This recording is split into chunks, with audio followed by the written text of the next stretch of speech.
ETF index mutual funds నేర్చుకుని stock మార్కెట్లో రాణించాలనుకుంటున్నారా? వెంటనే ఈ నెంబర్కి కాల్ చేయండి. అమ్మ కంటే కూతురునే కనాలి. ఇవన్నీ నిజంగా చాలా బాగుంటుంది చాలా కదా. బాగుంటాయి నిజంగా ఆడపిల్ల ఇంట్లో ఉంటే ఆ కళనే వేరమ్మ. తిరుగుతూ ఉంటే అవును. అసలు నిజంగా అంటారు చూడు, లక్ష్మీదేవి ఇంట్లో ఉన్నట్టు ఉంటుంది అని, అందుకు అంత పోలుస్తారు. కానీ ఇప్పుడు కాలంలో అందరి కూతుర్లని అనట్లేదు. ఇప్పుడు రీసెంట్ గా జరిగిన సంఘటనను చూస్తే అమ్మాయిలు ఇలా ఉంటారా అనిపిస్తుంది. అంటే ఒక తండ్రిని వాళ్ళు బంధించి హింసించడం అనేది ఎంత బాధాకరం అంటే, ఆయనకు హెల్త్ ఇష్యూ వచ్చింది అని ఆయనను అలా చేయడం. మరి నిజంగా మనకు బాగలేకపోతే మన పేరెంట్స్ వాళ్ళకు బాగలేకపోయినా వాళ్ళ అనారోగ్య సమస్యల్ని పక్కన పెట్టి మనకి ఇంపార్టెంట్ అంతే ఇస్తారు. కదండి. తల్లిదండ్రులు చేసేదే అది. అలాంటిది ఒక వయసు వచ్చిన తర్వాత వాళ్ళకేమన్నా ఆరోగ్య సమస్యలు వస్తే మనం ఇలా చెయ్యడం అనేది నిజంగా మాట్లాడానికి చాలా బాధగా ఉందమ్మా. ఒక అంటే తండ్రి మనం మీకు గుర్తుందా, లాస్ట్ ఇయర్ అనుకుంటా మనం ఒక వీడియో చేసాం. ఒక అట్లానే రిటైర్డ్ ఒక బ్యాంక్ మేనేజర్ ఎవరూ లేకుండా దిక్కు లేకుండా చనిపోతే వాళ్ళకు ఫోన్ చేస్తే ఆమె నన్ను డిస్టర్బ్ చేయకండి, మీరు వీలైతే మీరు ఖననం చేయండి, నన్ను డిస్టర్బ్ చేయకండి, నాకు రావడానికి వీలు లేదు అని చెప్పింది అనమాట ఆ కూతురు. అట్లాగే మీకు మనం చేసాం ఒక వీడియో. సో అంటే ఎలా అయిపోయారంటే, తల్లి తండ్రి అంటే ఇప్పుడు ఏమంటున్నారంటే, రాధగారు అందరు పిల్లలు కాదు, నేను మళ్ళీ చెప్తున్నా, కన్నావు, ఇది నీ బాధ్యత, నువ్వు కంపల్సరీగా మమ్మల్ని చూడాలి, మేము నిన్ను చూస్తాము అనేది ఎక్కడ లేదు, కాబట్టి ఏం ఎక్స్పెక్ట్ చేయకు అనేది కడరాఖండిగా చెప్తున్నారు. అంటే ఇప్పుడు ఈ సంఘటన కూడా విజయవాడలో మాచవరం దగ్గర జరిగిందండి. అతను ఒక ఆటో డ్రైవరు, ఇద్దరు అమ్మాయిలు కదా అనేసి అతనికి అమ్మాయిలు అంటే చాలా ఇష్టము, చాలా అల్లారు ముద్దుగా పెంచాడు వాళ్ళని. పెంచిన తర్వాత పెళ్లిళ్ళు కూడా చేశాడు వాళ్ళకి. తర్వాత అనారోగ్య సమస్యల వల్ల వాళ్ళ ఆవిడే చనిపోయింది పాపం. చనిపోతే అతను ఒంటరి వాడైపోయాడు. నేను మళ్ళీ చెప్తున్నా, ఎప్పుడైనా సరే భార్యాభర్తలలో భర్త పోతే భార్య ఏ రకంగా బతుకుతుంది, ఓకే, అదే భార్య పోతే భర్త బతకడం అనేది అంటే అతను చాలా కుంగిపోతాడండి.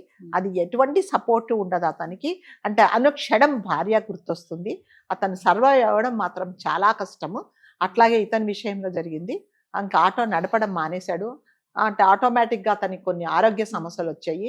తర్వాత కొంచెం మతిమరుపు వచ్చింది అతనికి, ఎందుకంటే భార్య లేదు, ఇద్దరు కూతుర్లకు పెళ్లి చేసి వెళ్ళిపోయాడు, ఆటో నడపడం కూడా ఆపేశాడు. సో ఎప్పుడైతే మీకు మానసికంగా కుంగిపోతారో, శారీరకంగా కూడా మనకు ఆటోమేటిక్గా డౌన్ అయిపోతారు. చాలా ఆరోగ్య సమస్యలు వచ్చాయి అతనికి. అప్పుడు ఏం చేశారంటే వీళ్ళు, ఈ పిల్లలు, ఇద్దరు ఆడపిల్లలు ఏం చేస్తారు, తీసుకెళ్ళి ఒక ఓల్డ్ ఏజ్ హోమ్లో వేసేసారు అతన్ని. తండ్రి కదా, మా కోసం ఒక ఆటో నడిపి ఇవాళ మమ్మల్ని పరిస్థితి తీసుకొచ్చి సొసైటీలో ఒక మంచి స్థానంలో మమ్మల్ని నిలబెట్టారు అనే ఏమాత్రం లేకుండా, ఆమె చనిపోగానే, తల్లి చనిపోగానే వీళ్ళు ఆ ఇల్లులో ఏదైతే ఉందో ఆ ఇంట్లో ఉండే సామాన్లతో సహా ఇద్దరు అక్క చెల్లెళ్ళు పంచుకున్నారు. అతన్ని తీసుకెళ్ళి ఒక దీంట్లో వేశారు, ఓల్డ్ ఏజ్ హోమ్లో. ఆ ఓల్డ్ ఏజ్ హోమ్లో అంటే అది అక్కడ డబ్బులు పే చేస్తూనే ఉండాలి, అది ఫ్రీ కాదు. సో కొన్ని రోజుల తర్వాత వాళ్ళు డబ్బులు పే చేయటం మానేశారు. వాళ్ళు అన్నారు మేము చూసుకోలేము, మేబీ వాళ్ళకు కూడా పాపం ఆ డబ్బులు వస్తేనే నడిపించే పరిస్థితి ఏమో, ఇంటికి పంపించేశారు. ఇంటికి పంపించిన తర్వాత వీళ్ళు ఏం చేస్తారంటే, జనరల్గా ఏం చేస్తారండి, ఓల్డ్ ఏజ్ హోమ్లో లేరు కదా, అమ్మ నాన్న నా దగ్గరుండు, లేకపోతే అక్క దగ్గరుండు కొన్ని రోజులు అని జనరల్గా అంటారు. అనడానికి బదులుగా తీసుకెళ్ళి ఒక ఇంట్లో వేసేసారు అతనికి. వేసేసి ఏం చేశారంటే, తింటే ఇతను టాయిలెట్కి వెళ్తాడు, తింటే ఇతను ఇంకొకటికి వెళ్తాడు, ఇతనికి చూసే ఎవరం చూడమనేసి తిండి పెట్టడం కూడా మానేశారు అతన్ని. సో దాదాపు అతనికి ఒంటి మీద ఒక నూలు పోగు లేకుండా కూడా తయారయ్యాడు. ఒక కిటికీ దగ్గర నిల్చొని, గ్రిల్ దగ్గర నిల్చొని దీన స్థితిలో ఇలా చూస్తున్నాడు.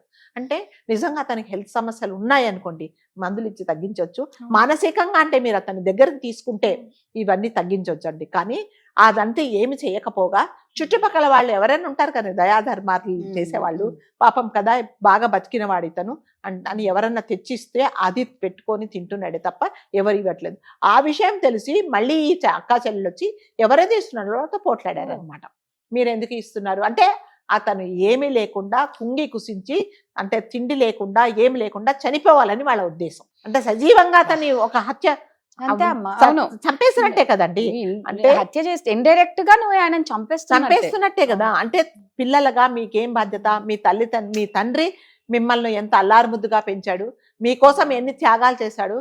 అంటే భార్య లేకున్నా అంటే భార్య లేకున్నా కూడా అతను వేరే పెళ్లి చేసుకోకుండా మీరున్నారు కదా, నా కూతురులైనా కొడుకులైనా మీరే అనుకున్నప్పుడు మీరు అతనికి ఏం న్యాయం వాళ్ళ చేశారు చేతికి చెప్పండి? మన్ను అంటకుండా ఉమ్. రేపు పొద్దున ఏది జరిగినా మా కాదు ఆయన ఆరోగ్య సమస్యలతోనే అని చనిపోయాడు చెప్పనీకి అని క్రియేట్ చేయడానికి చుట్టుపక్కల వాళ్ళు ఏదో పాపం తినడానికి తెచ్చిస్తుంటే కూడా ఇవ్వనియట్లేదు అనమాట. మీరు ఇవ్వకూడదు అతనికి అని చెప్తున్నారు. ఎందుకంటే తొందరగా చనిపోవాలి అతని.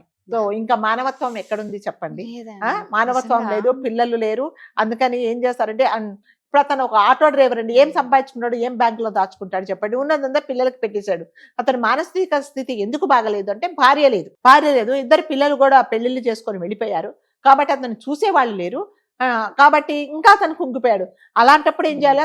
పిల్లలు దగ్గర తీసుకొని తీసుకొని నీకు మేము ఉన్నాం నాన్న, అమ్మ లేకపోతే ఏమైందని మీ దగ్గర తీసుకుంటే అతను చాలా రికవరీ అవుతాడు. కానీ ఇతని అవసరం వీళ్ళకి లేదండి. ఇప్పుడు పెద్దవాళ్ళు అయిపోయారు, పెళ్లిళ్ళు అయిపోయినాయి.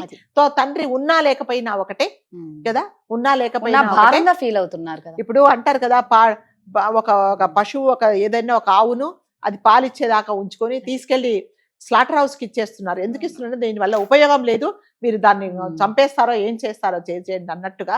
ఇతన్ని ఉన్నన్ని రోజులు అతని దగ్గర నుంచి వీళ్ళు అన్ని లాభాలు పొంది ఒక లైఫ్ లో ఒక సెటిల్ అయిపోయిన తర్వాత ఇవాళ అతన్ని వదిలేశారు అంటే ఈ సమాజం ఎటుపోతున్నది, మనుషులలో మానవత్వం ఎటుపోతున్నది అనేది ఎవరికి వాళ్ళు ప్రశ్నించుకోవాల్సిన ఇదేనండి. నిజంగా కొంతమంది ఆడబిడ్డలు నిజంగా పేదరికంలో పుట్టిన మనం వీడియోలు కూడా చేసాం. వాళ్ళు మంచి గవర్నమెంట్ జాబ్స్ గానీ ఒక మంచి పొజిషన్ లో ఉన్న వాళ్ళు ఉన్నారు, ఇలాంటి ఆడపిల్లలు కూడా ఉన్నారు నిజంగా. కానీ ఇది మాత్రం చాలా దారుణమైన విషయం. మీరు అన్నట్టు ఏంటంటే మానవత్వం అనేది నశించిపోతుంది. కొంతమంది ఆడపిల్లలు ఏంటంటే, మా అమ్మకు నేను ఒక్కదాన్నే కూతుర్ని కాబట్టి నేను పెళ్లి చేసుకొని పోతే వచ్చేవాడు మా అమ్మని చూస్తాడో చూడో అని లైఫ్ లో సాక్రిఫైస్ చేసుకొని తల్లిదండ్రుల కోసము సాక్రిఫైస్ చేసి పెళ్లిళ్ళు చేసుకోకుండా మా నాన్న మా అమ్మ కోసమే నేను ఉన్నానే చాలా మంది అమ్మాయిలు కూడా ఉన్నారండి. అందులో ఇలాంటి వాళ్ళు కూడా ఉన్నారు. కాబట్టి అది ఎవరికి వాళ్ళు ప్రశ్నించుకోవాల్సిందే. అంతే. Thank you.